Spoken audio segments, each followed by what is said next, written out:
grande admiração por ele. E ao ver se conduzir assim, em público assim, eu falei, poxa, realmente eu confesso que me entristeci. Talvez a repercussão grande que tenha tido isso é justamente porque uma conduta dessa, partindo dele, é igual um jabuti, entendeu? Em toco de árvore, né? Quando a gente vê, a gente estranha aquilo lá e falou, mas por que que isso aconteceu? E refletindo, então, sobre essa questão, eu falei, poxa, por que que eu faria uma coisa dessa se eu estivesse no lugar dele, mais ou menos, pensamento psicológico desse tipo? Então eu pensei assim, eu acho que é por causa de uma confusão.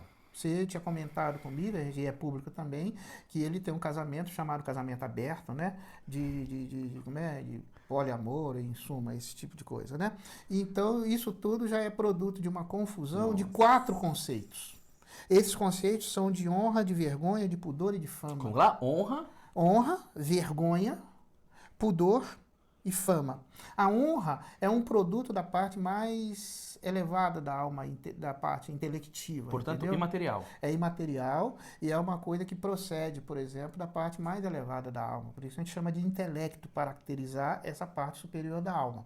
Então a honra é o respeito que a gente tem pela própria identidade, que é expressa tanto para a gente psicologicamente quanto para terceiro, pelo que a gente chama de nome, né? O nome da gente. Então a gente reage veementemente contra qualquer um que ataque a honra da gente, que é algo imaterial e tem um valor, ou seja, quando a gente morre, o que a gente deixa não é propriamente a fama, mas principalmente a honra. A honra, ela é imperecível.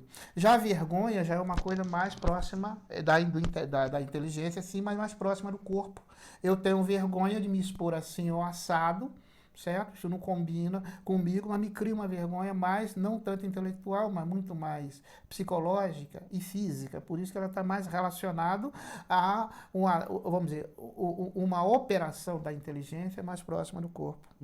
O pudor já é esse sentimento interno de que eu devo evitar vergonhas e evitar o que desonre a minha pessoa, tanto física quanto não fisicamente. Tanto pessoal quanto socialmente, certo? E isso é o pudor. E a fama, ela desconsidera isso tudo, certo? A pessoa, pela fama, ela desconsidera o pudor, a vergonha e a honra. Considerando que o Will Smith, ele vive uma relação onde a relação dele com a esposa dele é essa relação que não impede que ela seja oferecida a outros homens, certo? E isso é algo que ataca um pouco a honra do indivíduo, mesmo que hoje em dia isso não seja visto desse jeito, certo? Tanto é que há essa inversão como a do Will Smith. A esposa dele, por um problema, por uma doença, tem a cabeça raspada, certo? E ela provavelmente, e o Will Smith convivendo com ela, vê que ela tem um pouco de vergonha dessa imagem dela. É especulação minha que eu estou falando, inclusive para diferir entre honra e vergonha, certo? Então o Will Smith age no sentido de evitar para ela o incômodo psicológico, de lembrar desse dado, certo? A perda do cabelo, e age quando deveria agir, protegendo a honra. Então a honra, de certa maneira, parece que fica um pouco não protegida na medida em que há permissão tanto de ele ter relações de intercurso com outras mulheres, ela com os outros homens, caso queira, já que a relação é aberta, como se diz, não é isso? Então há uma confusão, ele protege ela de vergonha, mas não protege a honra dela. Certo? Então é uma inversão que é típica da cultura contemporânea, certo? A pessoa protege o corpo da outra e não a honra do outro. Na verdade tem que proteger as duas coisas, mas o principal é a honra. E mesmo que a brincadeira lá do Chris, né? Que estava falando, relacionando a figura da esposa do Will Smith como a de outra atriz cujo personagem teve que raspar a cabeça para ser um militar do SEAL, né, que é a elite militar dos Estados Unidos, certo? Entra a mulher lá, ela tem que raspar a cabeça, entra o homem, tem que raspar a cabeça. Então, o Chris estava fazendo um trocadilho, uma piada e coisa e tal, julgando aquelas duas coisas ali.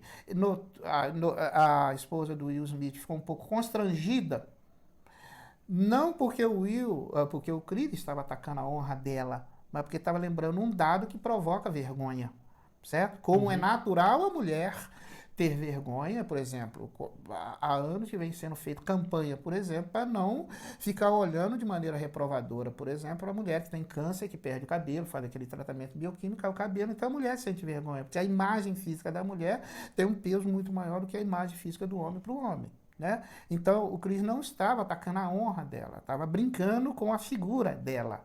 E o Will Smith foi para defender a figura dela e deixando de forma pública de defender a honra dela. Faria melhor ele levar na brincadeira isso e defender a honra dela. Falou, não, é minha mulher e eu a amo e o amor não se divide. Até na letra da música lá, da música do Ivan Lins, que a Elis Regina gravou, né, Madalena, o amor não se divide. De fato, o amor não se divide. Né? Até para Deus se diz, Deus é ciumento. Não é isso? Porque o amor não se divide. É meu e eu vou proteger com a minha vida. A honra eu defendo com a minha vida.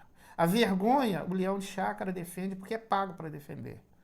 E o marido que ama a esposa, ele não faz a soldo, mas ele faz as coisas porque ele ama aquela pessoa e fala, meu amor não se divide. Então eu morro, mas a sua honra vai ficar intacta. E não sei como seria possível dizer que a honra de alguém está intacta quando ela é oferecida para o uso sexual de outra pessoa.